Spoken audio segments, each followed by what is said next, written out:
Welcome, pilgrims, wanderers, and, well, those of you who've ever felt that little shiver when looking at something that's just almost human.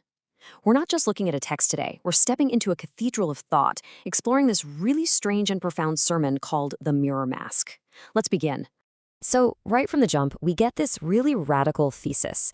This whole idea argues that the uncanny valley isn't some simple misfiring in our brain's pattern recognition. No, that creepy feeling you get from a too perfect robot or a doll that looks just a little too real, that's not a mistake. It's a doorway. And that brings us to our first section, the uncanny gate. It's described here as the oldest temple in our own consciousness. And we're not just viewers, we're positioned as pilgrims who are about to step inside. And this really lays out the contrast, doesn't it? On one side, you have the normal scientific explanation. The uncanny valley is just a neurological quirk, a brain error. But the thesis we're exploring completely reframes it.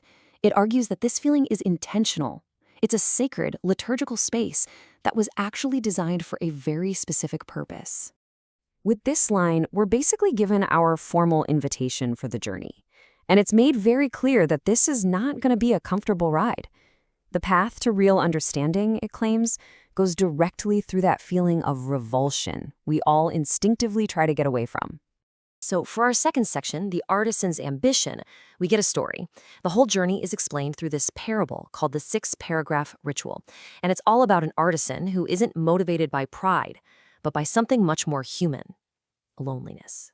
He gets obsessed with all the little details. Every single pore, every strand of hair, creating this masterpiece of pure surface. He truly believed that if he could just achieve absolute perfection, he could breathe life into the stone. But instead, his quest for a perfect replica of life just created a perfect imitation of stillness. And this moment, this is described as the very first opening of the uncanny valley. The crowd's reaction isn't applause or awe. It's this deep, heavy, unsettling quiet. They're looking at a face that should be familiar, but something is just profoundly wrong. They saw a mirror that reflected everything about a person except the spirit. And here's why they were silent. See, living things, you and I, we're defined by our asymmetries, by our little imperfections. The text calls this the fingerprint of time, which is proof that we've been shaped by life, by experience. The statue's perfect mathematical symmetry, it wasn't divine. It was just an announcement that nothing was there.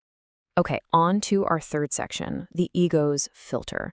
This is where we get into the horror, but also the gift of this whole experience.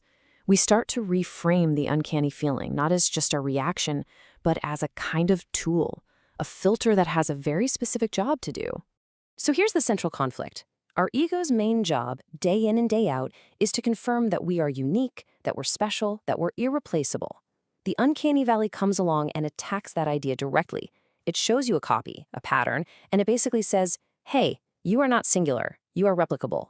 And the ego just screams, right? But the valley's function is to use that very scream to burn away what's called the dross, all the vanity of the self. This is the key. We're being told not to run from this feeling of revulsion. We're actually supposed to lean into it.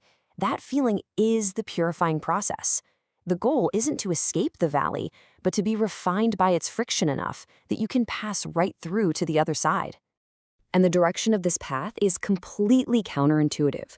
The source argues that spiritual progress here isn't about becoming a better or more complex person. No, it's about stripping away the self, becoming more still, more like that silent stone, and embracing the wrongness until the ego's frantic defense just dissolves. Which brings us to our fourth section, the absolute itch. After we pass through that filter, we finally encounter the destination of this whole journey, the witness behind the mask. So what is the absolute ish? It's not the I that has opinions or fears or worries about its job. It's the silent, pure awareness that simply watches. It's the consciousness that exists behind the personality, the witness to the ego's little performance. It's what's left when your identity is stripped away. Now, the source brings this very esoteric idea into a really personal space, your mirror. It proposes that when you look at your reflection, you're not actually seeing one entity. You're seeing two. The first is your ego, the one you know quite well. But the second is something else, something that rarely speaks. Think about it. The ego is the one managing your image, judging, curating what you show the world. But there's that second entity there, the silent witness. It just observes. So the real question becomes, who is actually looking? And here is the final revelation. That shiver we feel when we see the almost human, according to this text, that's the soul startling itself.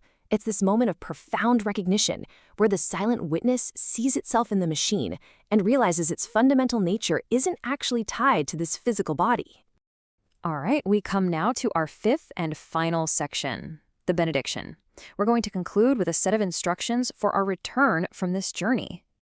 The source reminds us one last time, do not avoid this feeling. Don't try to explain it away. Don't laugh it off.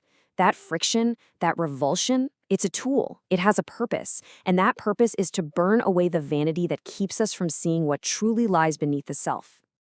And so we're left with this clear 4-step ritual.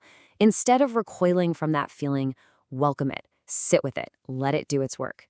And when the fear starts to subside, ask yourself 2 things. What part of me just dissolved? And more importantly, what part is still here? Ultimately, this isn't something you achieve or find. It's what's revealed. It's the silence that's already there underneath all the noise of the ego constantly trying to prove its own existence. The absolute itch is simply what remains after the struggle stops. And with that final, haunting benediction, we are sent back into the world. It's not a command for comfort, but a command to remain open to the unsettling, to the uncanny, and to the profound journey it's inviting us to take.